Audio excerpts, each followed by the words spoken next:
Hey, hey, hey, welcome to the Dr. Kiki Ramsey Show.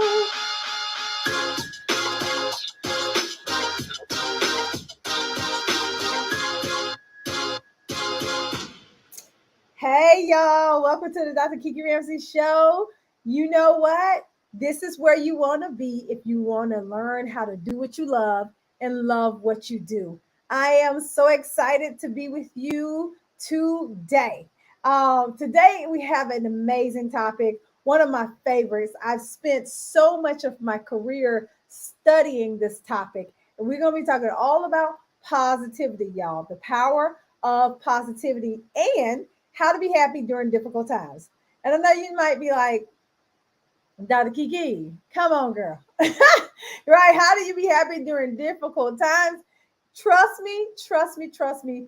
We are going to get into it today because I know that there is a way and I'm going to share it with you. And so I'm excited about today's topic. If you are here with me, please share with me where you are calling in from, your name, and where you are tuning in from. I'd love to see if I can give you a shout out on our broadcast today. And also, if you have any questions, go ahead and drop them in the chat for me because I try to go back and answer any questions. And I try to answer questions during real time. Hey, Iris. Tell it, Dr. Kiki. Thank you so much. I love that you are on here week after week with me, sis. I really do appreciate all the love and everything. And I miss you so very much. And so we got to get a call on the books. And so I'm so excited about this topic, though, because here's the thing. We are all dealing with a lot of difficult times in our lives. As a matter of fact, I'm about to go do a whole bunch of keynotes on really coaching resilient leaders through difficult times because we're all dealing with difficult times. I mean, we've been in a pandemic for it feels like forever.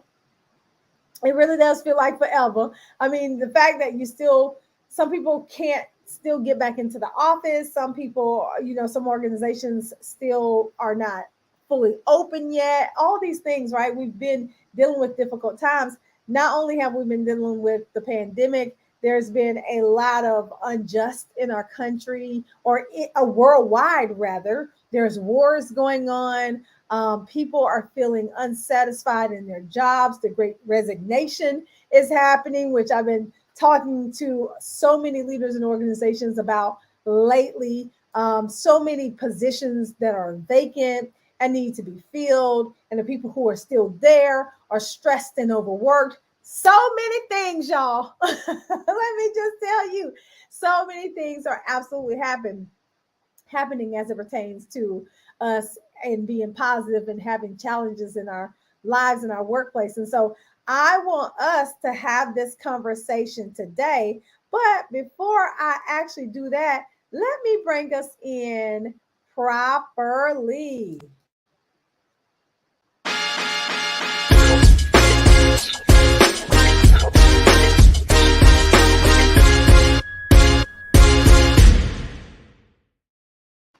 All right, so let's jump right into it. As I said, if you are joining me live, go ahead and drop your name in the chat and where you are tuning in from. And so we'd love to hear you. Hey, Camilla, miss you so much as well. I hope you all can see my hearts. So miss you so much. So I'm glad that you are here with me. So we're talking about the power of positivity. This is super near and dear to my heart. And I was on a podcast. Shout out to JP High Tech at Content Creators for the podcast that I was on just the other night. It was really, really awesome. And he got the question, what is a positive psychologist, right? I think a lot of people think that I just made that up, right? Like, oh, you just gonna call yourself a positive psychologist. No, it is actually a real thing. A positive psychology is basically one that studies happiness, that studies the thing that goes right in us. That's what positive psychology is. I'm on a whole nother episode. I'm gonna give y'all a whole deep dive into positive psychology. But for the purposes of this, this show today, positive psychology is really the study of what goes right with you. So much of our lives is spent on trying to fix what's wrong. Let me say it again. So much of our lives is spent on trying to fix what's wrong that we really don't focus on what's already right. And the reason why I love coaching so much is because coaching, we assume that you come to a coaching engagement already having what you need. You already possess what you need in order to solve your problems and your issues. As a coach, as an executive coach, my job is just to help you take what you already have and to apply it in the right places so that it gets you to where you want to go. That's why I love coaching so much, right?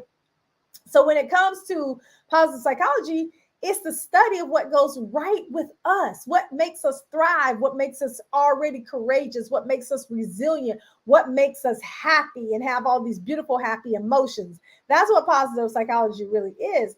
And so because there is a thing called positive psychology, there is a thing called positive psychologists, and it's just people like myself who've studied psychology, gone to school, gotten a PhD, doctorate, something like that, and they actually study some subset of psychology, positive psychology, like resilience, happiness, thriving, grit, courage, all of that. And if you see, I've actually written a book about being courageous and finding your purpose in life. And so that's what makes me a positive psychologist. So to say that I love things, all things positive would be an understatement, right? But we're going to talk about what that really means. And I think that people kind of get the wrong idea as it pertains to positivity, positive psychology, positive thinking, all that. A lot of people are like, oh, you just can't always think positive, those kinds of things. Hold up. We are going to talk about it. We are absolutely going to talk about it. So let's face it. We all struggle with something, right? In our lives.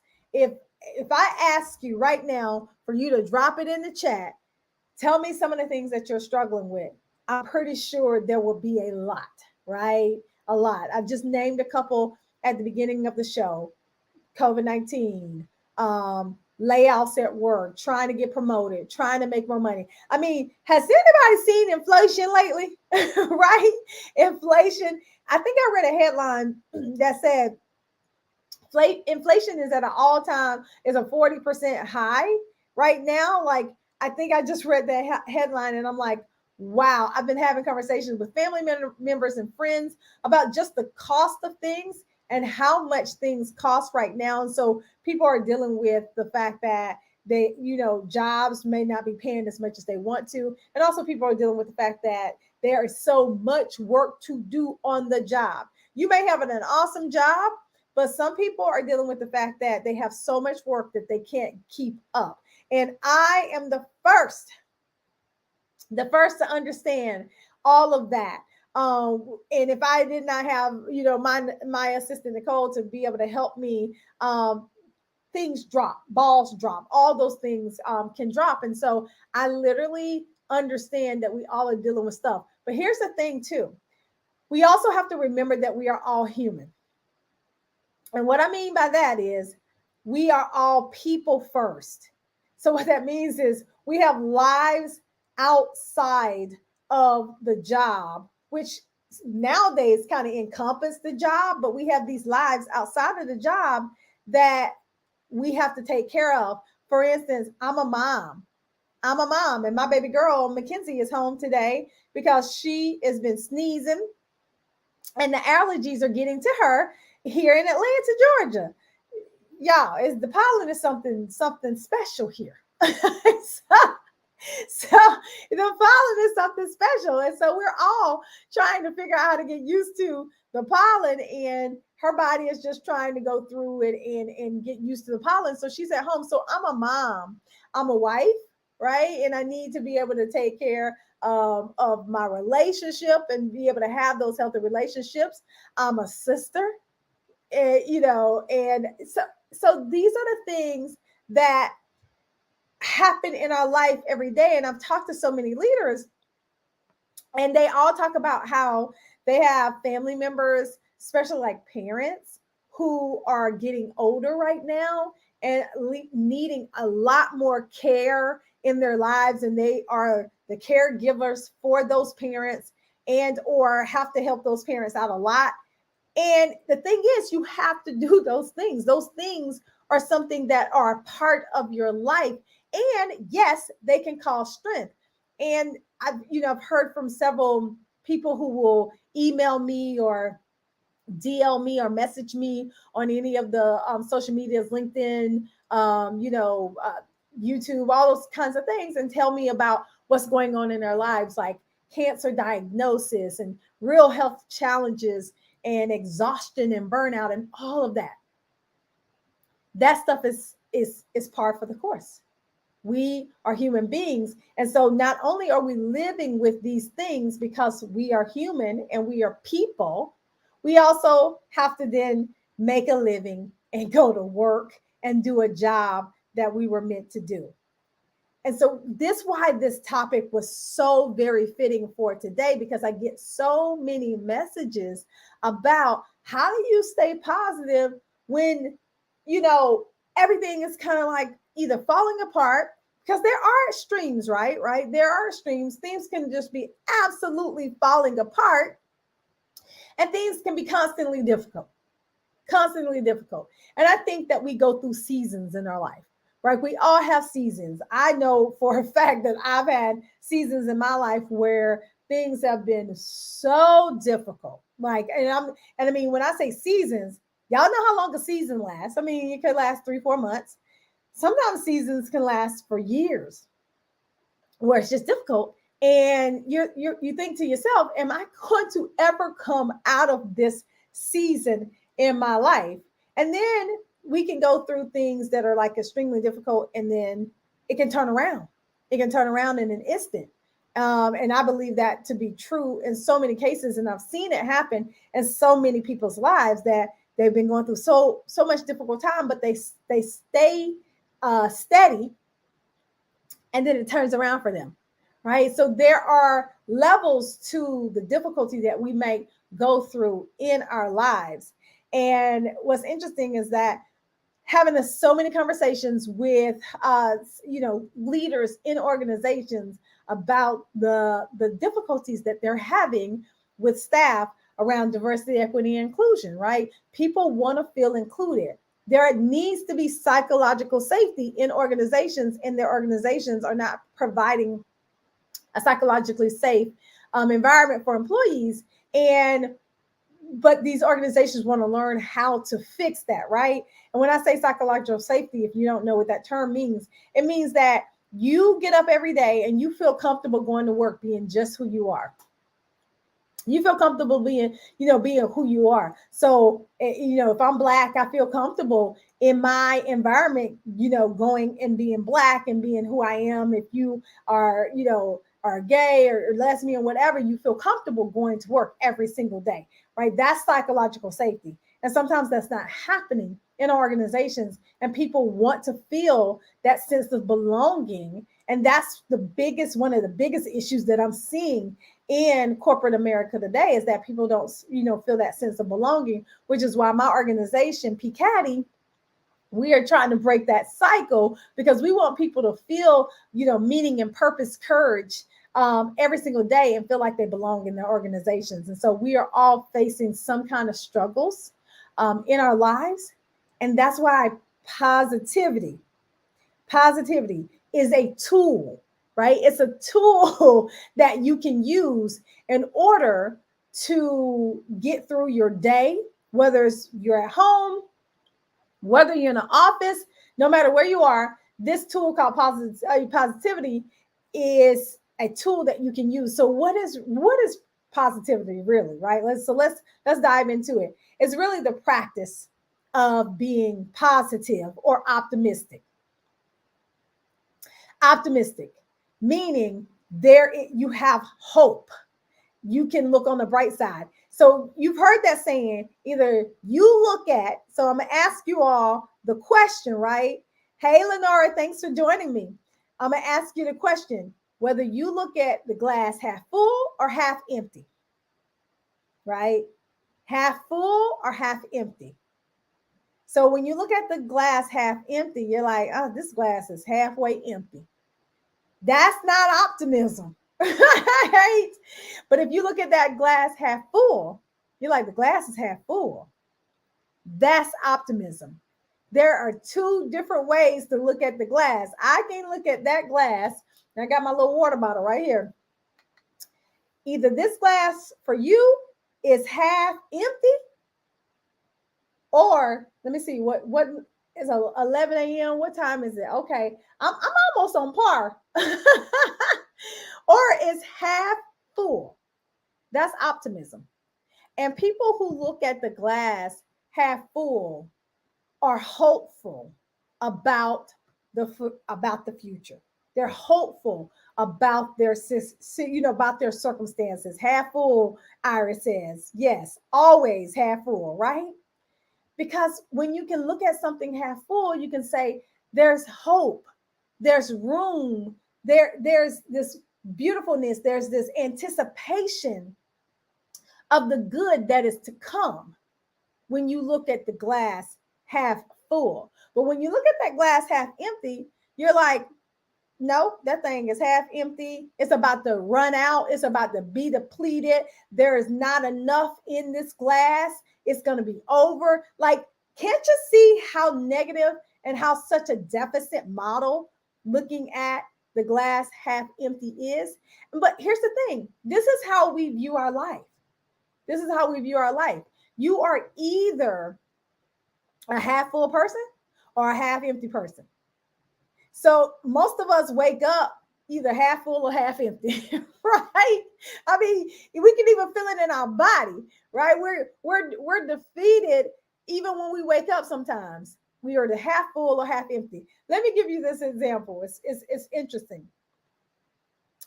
I try not to wake up and say, the first thing that I say is, man, I'm tired. Girl, that's half empty. If you catch yourself waking up in the morning saying, boy, I'm tired, that's a half empty statement. Now, let me just say this. You might be tired. You might be tired.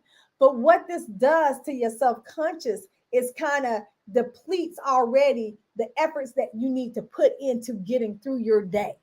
And so when I wake up in the morning, I absolutely try to watch what I say. Now, is this always, is this 100%? No, because I'm human, y'all. I'm human. You are human, right? But you have to watch what you say to yourself, even if you don't say it out loud, because that sets up your day. That's why I love the power of intention, right?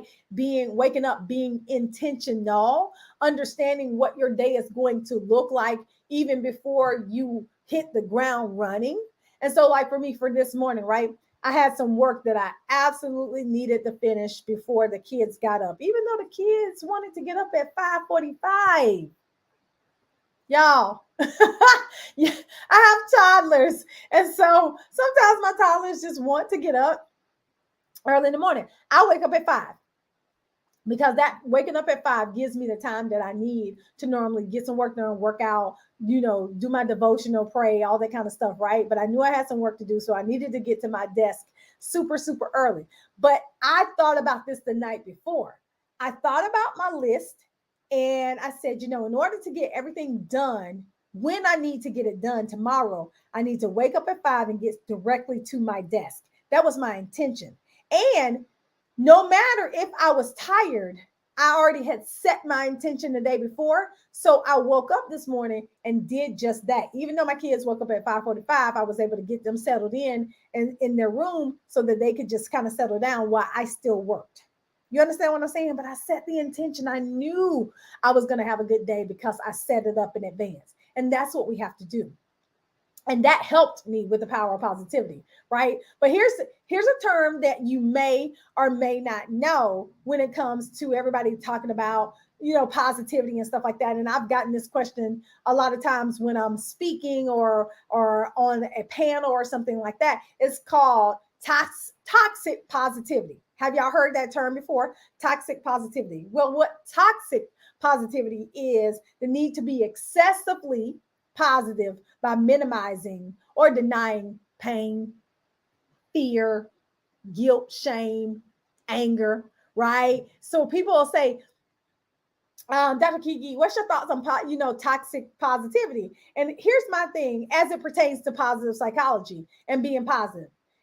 I never said, and positive psychology doesn't say that you have to be consistently positive all the time, every minute of your day, and deny your true feelings.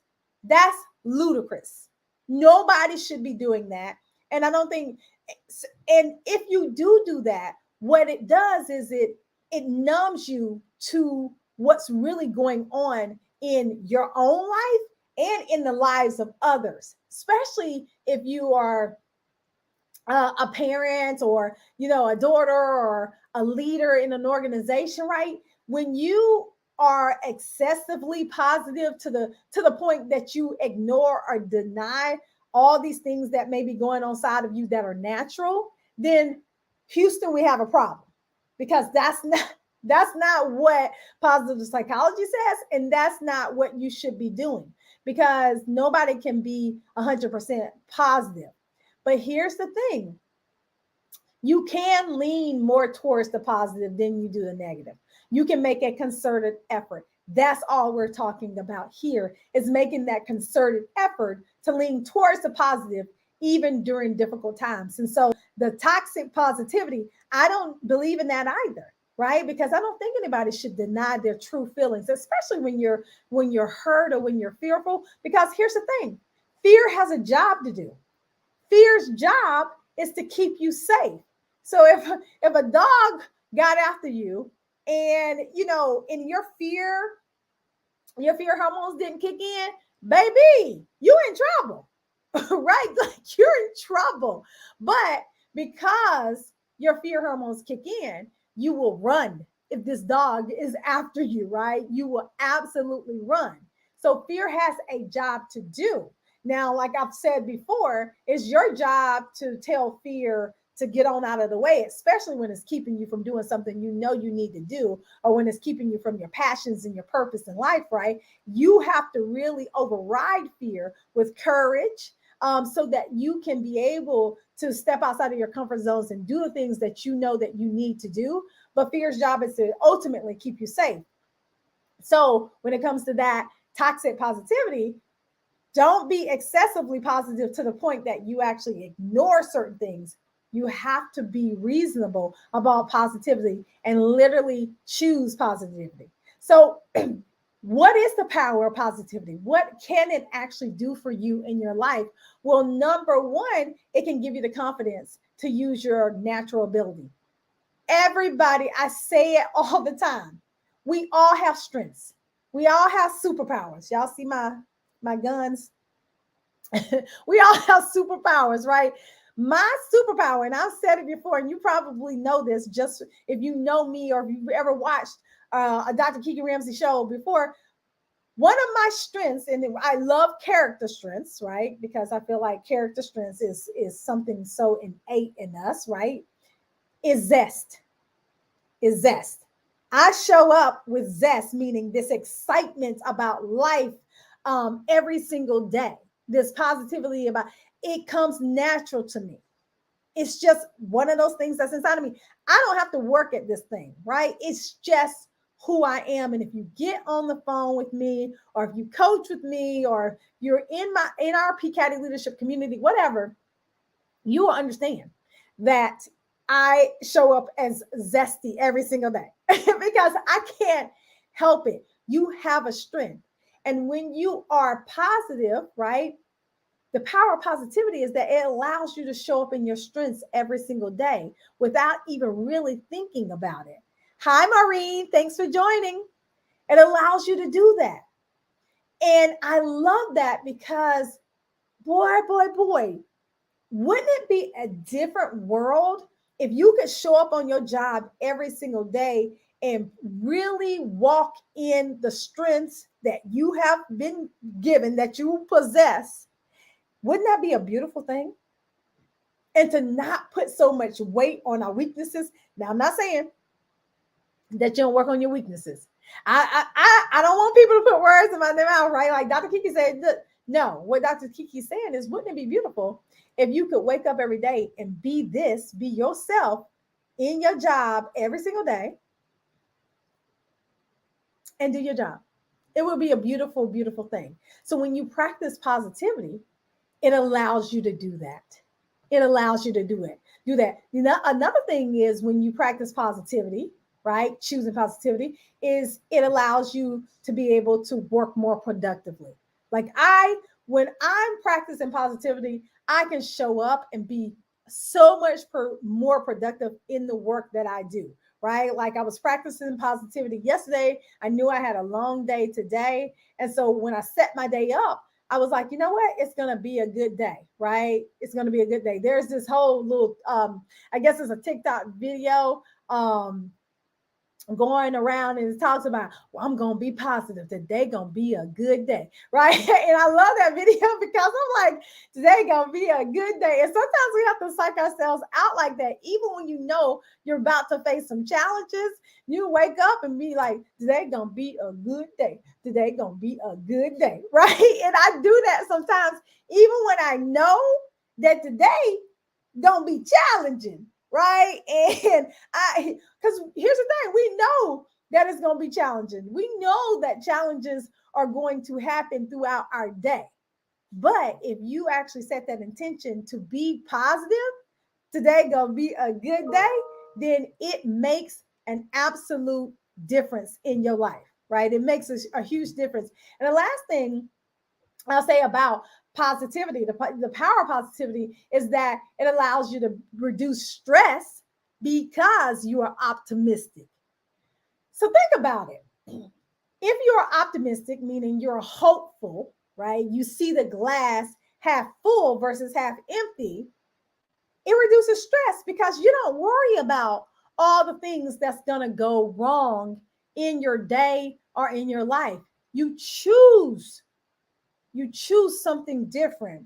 Maureen says, I show up daily with a positive attitude and service. Absolutely, service to my customers. You got to, because if you don't, then I mean, what is it all for? I'll give you a prime example. I love going to establishments that focused on customer service, right? Customer service really gets me because I mean, I'm a sucker for customer service because I want to go into an establishment and feel like my business is wanted.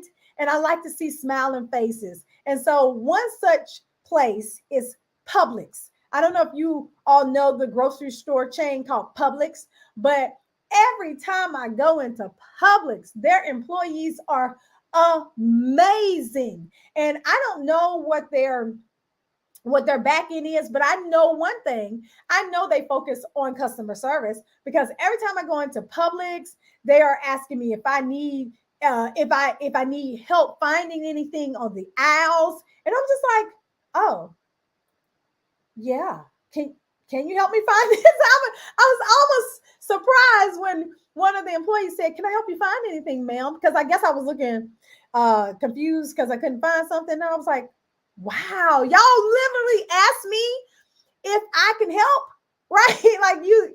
So anyway, I love the fact that these companies focus on that customer service, and it allows you to be way more productive and reduce stress because you're optimistic.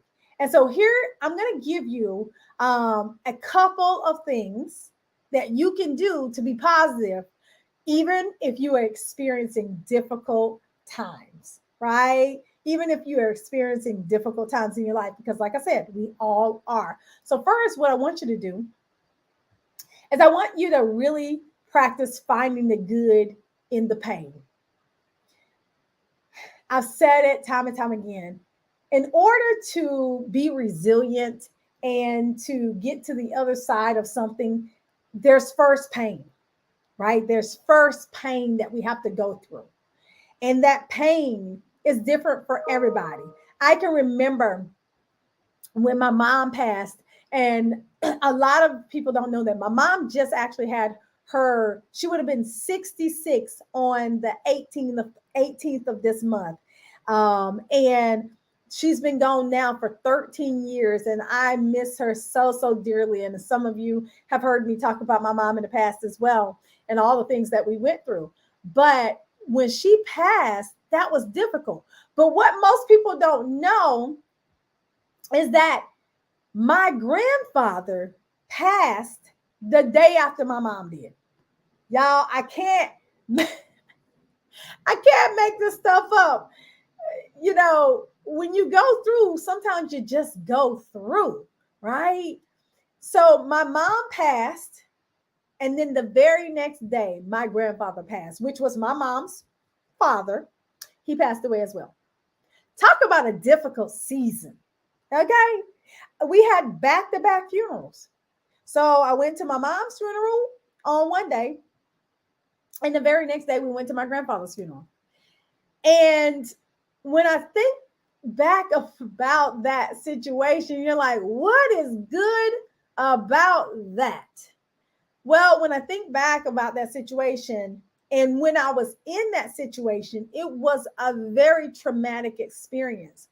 But while in that situation, we rallied around family. Family rallied together to make their homegoing celebrations as beautiful as possible. And the good in that was that I was able to be with family who loved and cared about me, who I loved and cared about them. And it strengthened the bond of our relationship. I mean, my aunt, I have an amazing aunt, Sheila, and Sheila acts a lot like my mom, like she's kind of like a surrogate mom for me. And I see my mom in her so much. And I've been able to become so close with my auntie because I don't have my mom anymore. And I think that that is the good in the situation, right? Like there's always something that we can find. And the other beautiful thing is I got to do my mom's eulogy. And it was beautiful. And it was an honor to be able to do something like that. And I got to forgive my mom before she even passed away. And then some of you know, me and my mom it was a difficult road. You know, had our drug addiction and stuff like that, but she was my best friend. And that's the beauty in that. And so although you may be going through a difficult time in your life, I'm going to challenge you to find something in the midst of your pain that is going to allow you to be positive, because when you do, it changes things. It's an absolute game changer.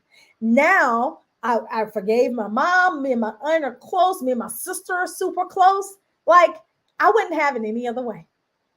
So even though right now it's painful not to have a mom, I have, my aunt, I have, my best friend's parents who are now also like parents to me, who love me.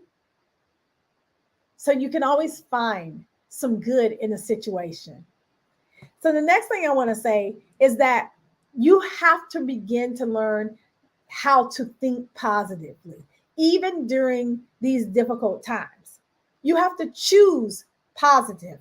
You choose positivity, right? Like it's a choice. You see what in my sign is maybe a little blurred on the show, but it says create your own happiness. That's what it says back there. Create your own happiness, because we get to choose it. Happiness is a choice. Positive thinking is a choice. And I know it can be hard to do, especially when you're going through something difficult, but you can choose it. How do you choose it? Sometimes in the moment, you need to change your physiology. You need to get up from that desk in them emails and take a lap around your neighborhood, go for a walk the dog, go sit down and watch a TV show, something. But you have to choose to think differently about your circumstances, because what you choose can be the difference between you saying something crazy or you doing something crazy, right? It can be the difference. So you absolutely have to choose it. And then lastly, excuse me, you have to practice gratitude. Gratitude is absolutely one of those things. Excuse me, I got something in my throat. Gratitude is one of those things that we need to practice on a daily basis.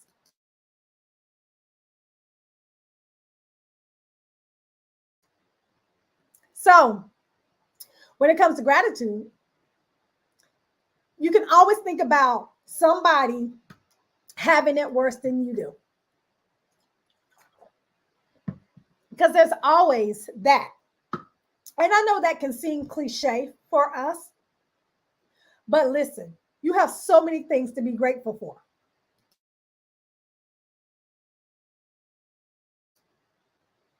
You have so many things to be grateful for. And when I think about what I've gone through and where I am today, I can count off my blessings. And I'm sure you can too. And a lot of times I think we forget.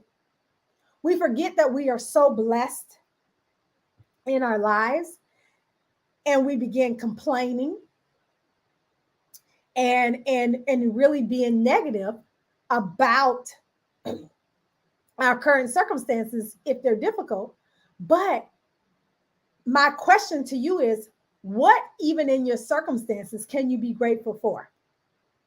Because when my mom passed away and my grandfather passed away, I was grateful that I still had my aunties and my sister and my grandma at the time and everything like that.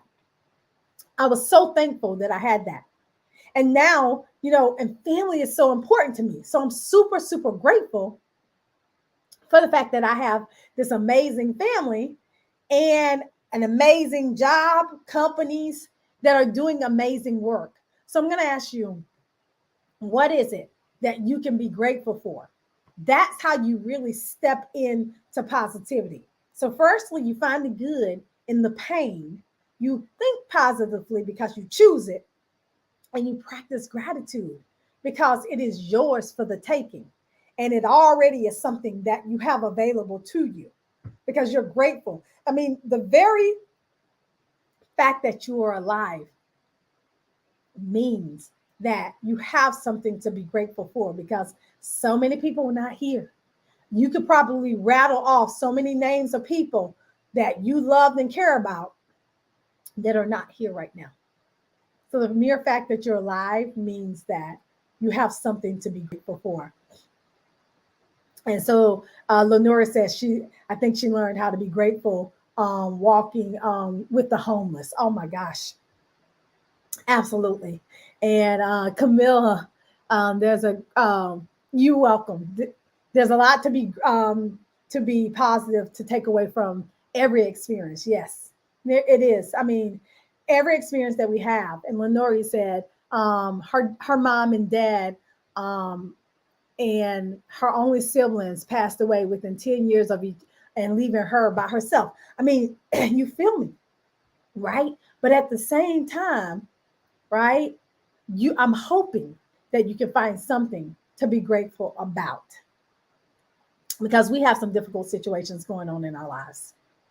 So I want to say thank you all for joining me on today's Dr. Kiki Ramsey show. I just want to say, like, I really appreciate you being here and talking back to me, especially in the chat, because it allows me to show more zest and to be interactive and stuff like that. But it's amazing to me the platform that we have in terms of social media. And I'm grateful. And then Iris says, and I'm grateful for having my 83-year-old father still 83 years old. Listen, that's called hashtag goals. First of all, but you do, and he's alive and well. Like, that's a beautiful thing, Iris, because so many of us, my mom passed so young, like literally would have been 66 on April the 18th on Monday. So we have so much to be grateful for. And I also know that it can also be hard to be a caregiver, right? But despite that, we still can be grateful. So I want to thank y'all for joining me on the Dr. Kiki Ramsey show today, because it really does mean so much for me, for you all to be here. And I say it every week, and I'll say it again. Go ahead and hit the share button wherever you are. share this message with somebody, because I'm pretty sure somebody needs to hear it, because the power of positivity is real. It is a tool that we can all use in our lives. And I'll also say this: if you need help with any of these topics that I talk about, reach out to us at PCADI, the Positive Psychology Coaching and Diversity Institute. And that website is PPCADI. We love coaching you through these situations in your life. We are here as partners to you. And I'm so excited that we actually just opened up our PCADI leadership community, which is absolutely free for you. I consider all of us leaders. So if you are a leader, I would love for you to join us over at the PCADI leadership community. And what we're going to do is support you, right? We're going to support you in your leadership role as a person and as a leader. And you can go over to ppcadi.com to actually click on the button at the top that says PCADI leadership community, and you can join that free, or you can go to pcadileadership.com and click on that button and join us on the PCADI leadership community. We're going to be doing coaching and having awesome, amazing conversations over on that platform. And so, as always, I want to thank y'all so much for being with me. And I look forward to next week. Share the podcast with a friend, share the show with a friend or a colleague that needs to hear it. All right, y'all. I'll talk to y'all later.